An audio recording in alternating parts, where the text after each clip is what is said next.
কোন নবীর ফলোয়ার আপনি? কার ফলোয়ার? সালমান খানের ফলোয়ার হয়ে কি খুশি?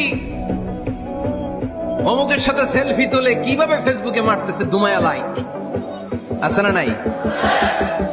একটা লাইক পাওয়ার জন্য কত সেলফি, এমনে ওমনে। কার ফলোয়ার তুমি? জেনে নাও তোমার হিরোকে। Know your hero, know your prophet. তোমার নবীকে আজকে চিনে যাও। তুমি কার ফলোয়ার, তুমি কার ফ্যান, কে তোমার সেলিব্রিটি, জেনে যাও।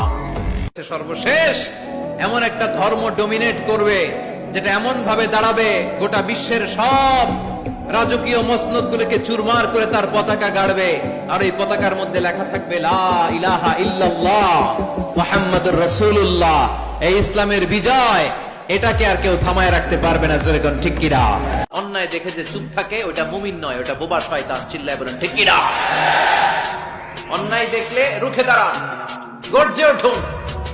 আপনার আপন বোনের বয়সের একটা মেয়েকে কিছু বখাটে ছেলেরা ডিস করতেছে, আপনি দেখে চলে যান কেন?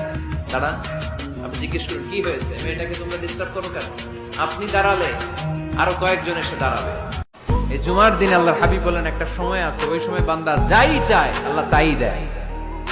ওই সময়টা কখন? এই নিয়ে মুহাদ্দিসিন ইকরামদের মধ্যে ইখতিলাফ। সবচেয়ে গ্রহণযোগ্য মত হচ্ছে আসরের পর থেকে শুরু করে সূর্য ডোবার আগ পর্যন্ত। ওই মুহূর্তে দোয়া করবেন, এই সময়গুলো নোট করে রাখবেন। এই সময় চাইলেই আল্লাহ দিয়ে দেয়। আল্লাহর জান্নাতের দিকে ছোট, আল্লাহর জান্নাতের দিকে ধাবিত হও, যে জান্নাতের বিস্তৃতি আকাশ জমিন ব্যাপী। আল্লাহ এগুলোর প্রতিযোগিতা আমাদেরকে করতে বলেছেন। ক্ষমা পাওয়ার প্রতিযোগিতা, আখিরাত লাভের প্রতিযোগিতা, জান্নাত পাওয়ার প্রতিযোগিতা। কিন্তু আমরা কি এগুলার প্রতিযোগিতা করি? কিসের প্রতিযোগিতা করি আমরা? ক্ষমতার প্রতিযোগিতা করি। আর কি প্রতিযোগিতা?